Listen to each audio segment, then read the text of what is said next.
주택담보대출을 비교할 때 많은 분이 가장 먼저 보는 것은 금리 숫자입니다. 그런데 그 숫자보다 먼저 반드시 확인해야 할 것이 있습니다. 이 상품은 어떤 기준금리를 쓰는가입니다. 주담대의 기준금리에는 한 종류만 있는 것이 아닙니다. 대표적으로 코픽스를 쓰는 상품이 있고 금융채를 쓰는 상품이 있습니다. 지금 화면의 최종금리가 비슷해 보여도 기준금리가 다르면 앞으로 움직이는 속도와 방식이 달라질 수 있습니다. 특히 금융채 금리는 채권시장의 기대를 빠르게 반영합니다. 그래서 코픽스보다 높게 보이는 시점이 적지 않고 오르내리는 폭도 더 크게 나타날 수 있습니다. 오늘은 코픽스와 금융채가 무엇인지, 그리고 내 상황에서는 무엇을 비교해야 하는지 차근차근 정리해 보겠습니다. 비교를 시작하기 전에 한 가지만 짚고 가겠습니다. 주담대의 최종금리는 보통 기준금리 더하기 가산금리, 빼기 우대금리로 만들어집니다. 기준금리는 출발점입니다. 가산금리는 은행이 대출을 심사하고 관리하면서 반영하는 비용과 위험, 이익 등의 부분입니다.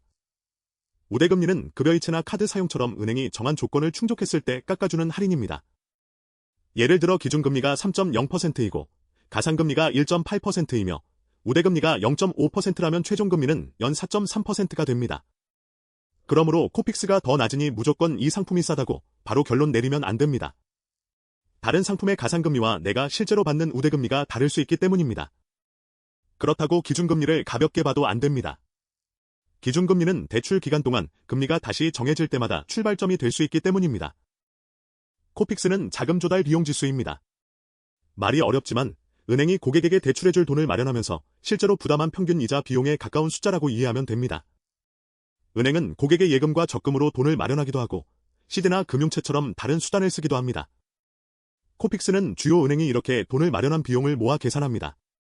그래서 코픽스는 이미 실제로 들어온 자금의 비용을 집계한 결과에 가깝습니다. 시장의 금리가 오늘 바뀌었다고 해서 코픽스가 오늘 즉시 같은 폭으로 바뀌지는 않을 수 있습니다. 새로 들어온 예금 금리와 과거에 들어온 예금 금리가 함께 반영되기 때문입니다. 코픽스에는 여러 종류가 있지만 비교할 때 가장 자주 마주치는 것은 신규 취급액 기준과 잔액 기준입니다. 신규 취급액 코픽스는 은행이 그달에 새로 마련한 돈의 비용을 반영합니다. 최근 시장 변화가 비교적 빠르게 반영될 수 있습니다. 여기서 신규는 내가 새로 대출받는다는 뜻이 아닙니다. 은행이 새로 조달한 자금이라는 뜻입니다. 잔액 기준 코픽스는 예전부터 쌓여있는 전체 조달 자금의 평균 비용을 봅니다. 큰 물통에 예전 물과 새 물이 섞여 있다고 생각해 보겠습니다. 새 물의 온도가 바뀌어도 물통 전체 온도는 바로 바뀌지 않습니다. 잔액 기준 코픽스도 비슷합니다.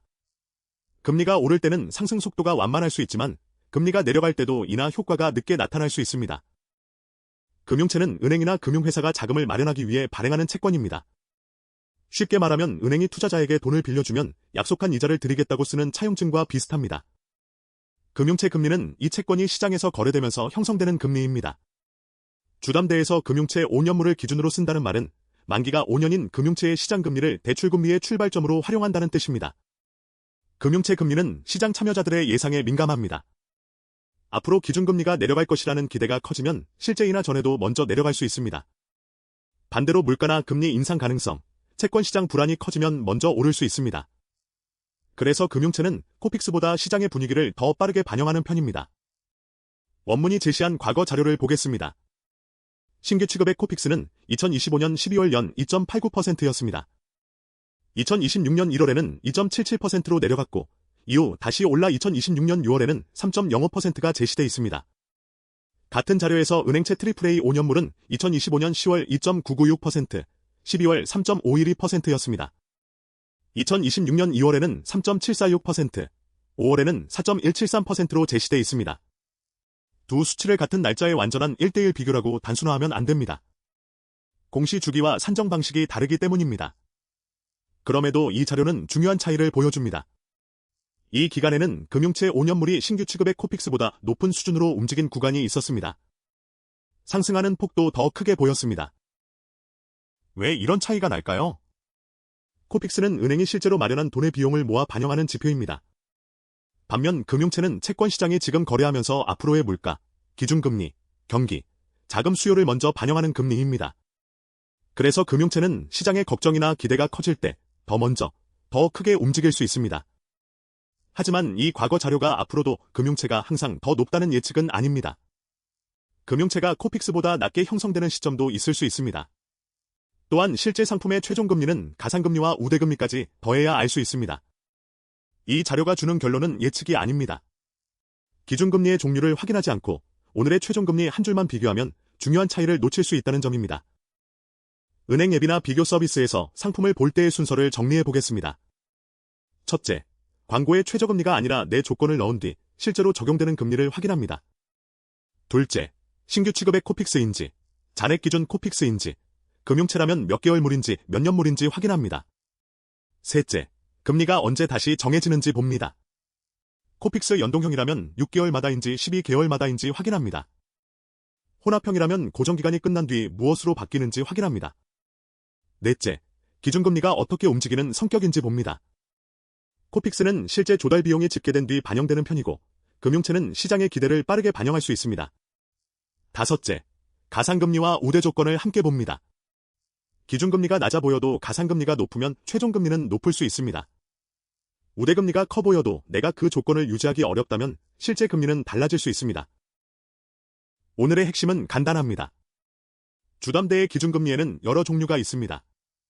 대표적으로 코픽스와 금융채가 있고 둘은 같은 방식으로 움직이지 않습니다. 코픽스는 은행의 실제 자금 조달 비용을 집계한 기준에 가깝습니다. 금융채는 채권 시장의 기대를 더 빠르게 반영하는 기준에 가깝습니다. 그래서 금융채가 코픽스보다 높은 시점이 있을 수 있고 오르내리는 폭도 더 크게 나타날 수 있습니다. 다만 금융채가 항상 높거나 코픽스가 항상 유리하다는 뜻은 아닙니다. 최종 적용금리, 기준금리의 종류, 재산정 주기, 고정기간 뒤의 구조, 우대 조건을 함께 비교해야 합니다. 주택담보대출은 금리 숫자 한 줄을 고르는 일이 아닙니다.